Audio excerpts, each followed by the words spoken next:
With the 14th pick of the 2023 MLB Draft, the Boston Red Sox select Kyle Teel, a catcher from the University of Virginia. The Chicago White Sox have the next pick. Couldn't said it better myself, Rob. Fucking lizard person. Hey, how you guys doing? Ryan from Wannabe Media here. Today we are here to talk about Kyle Teel and Kyle Teel only. Now I know what you're thinking. If you watched my previous video, you're like, Kyle Teel wasn't in your top 10. He wasn't anywhere near that. What's going on, Ryan? You obviously don't have the inside sources. Fake news. I don't want to be around you. I'm not going to watch your stuff anymore. To that, I'd say pipe down. Kyle Teel was MLB Pipeline's number 7th prospect all in the draft. I thought he was going to go as high as 4 and as low as 9th. So the fact that he fell to us is a blessing, okay? I wasn't going to waste a top 10 pick on him because he should not have been at 14. Today's video is going to be a little bit different, a lot a bit shorter. It's going to be mostly me talking over just highlights and stuff that you guys can see of Kyle Teel, so that way you can get familiar with his game while I go over some statistics. I know in my other video that I posted as well, I said I'm not very a statistics guy. However, we are going to kind of go over what he is going to bring to this team and what he brought to the University of Virginia, not just last season, but we are going to go over some stats overall and just kind of see where he averages out. First thing I want to talk about is Dan O'Dowd. When the Red Sox drafted Kyle Teel, he immediately said that he loved the pick and he's got this competitive energy. Now, competitive energy is something interesting for me because I think that this team is lacking competitive energy. He's got almost like a golden retriever would be a comp for me. I think there's just that puppy dog that, hey, I'm going to rile everyone up. You guys see this, see what I'm doing, and, you guys try to replicate it. I think we need that. I think that's something that we're lacking right now. I could definitely see him being the future heart of the Boston Red Sox. I am that high on him. Kyle Teel is a left-handed bat which mashes against right-handers. He's unbelievable against right-handers, and we'll go into those statistics a little bit later. Being a left-handed bat was something that I wanted to kind of stay away from in this draft, only because we have so many left-handed bats, not just on the team currently, but in the pipeline as well with Marcelo Meyer. However, in this case, I'm definitely happy with Kyle Teel. He's someone who I don't think is necessarily going to be in the top of your lineup anyhow. So the fact that our number 7 or 8 hitter is a left-handed bat with just absolute raw power is something that I am more than okay with. He has a rocket arm behind the plate. He's someone who is not afraid to use it. He guns down people consistently and constantly when needed. He has some experience in the outfield. He's also played on the corners at third and first base in the past. He does have the skills and athleticism to play second or third, but they are eyeing him at second base. And right now, if you're looking at it, Trevor Story technically is a second baseman, which I think he's going to move to short. And we do have Nick York in the pipeline. So if Kyle Teel isn't even a catcher, he could be an unbelievable second baseman. He is 6'1", 190 pounds. He bats left and he throws right. He's 21 years of age and he was a junior at the University of Virginia.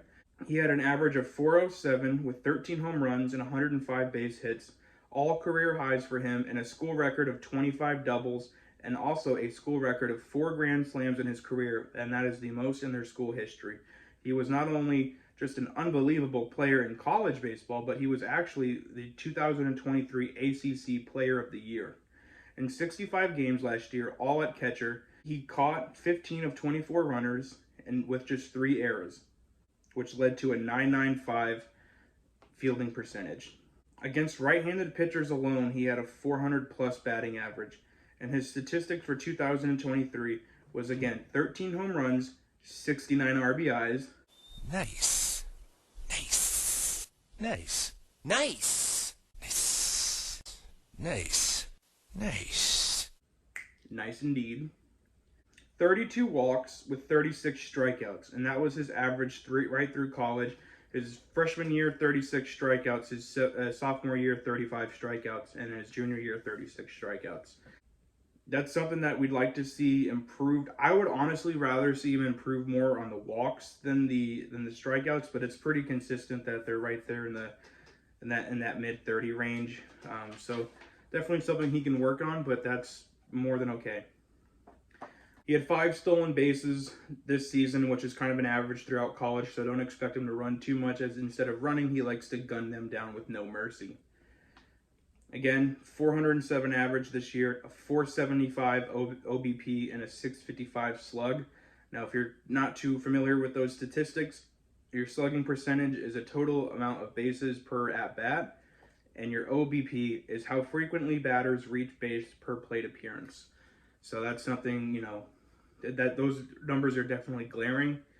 But overall, Kyle Teel is definitely someone that I wanted. I really wanted a catcher. When you look at our organizational depth chart as a whole, catcher is definitely the most glaring hole. We have Connor Wong up right now, which Connor Wong he's an MLB catcher. He definitely deserves a roster spot in the majors. Reese McGuire, same thing. He's definitely a major league catcher. I just don't agree that either of them should be starting. I think they are good backups and definitely something that they're probably going to do in their future careers. Connor Wong has more of a chance to start somewhere else than Reese McGuire does. But either way, those are great, you know, good MLB catchers. And now we have Kyle Teel, our future behind the plate. So with us drafting Kyle Teel, I kind of want to talk about where I think he fits with this team. Now, obviously, he's not coming up right now. We're not going to sign him to his entry contract, and then immediately he's in the majors. I do see him starting out, instead of playing in the Florida International League, I do see him either starting in high A or low A, depending on where he's going to feel more comfortable. Either one, I don't think it's going to be a too big of a step for him.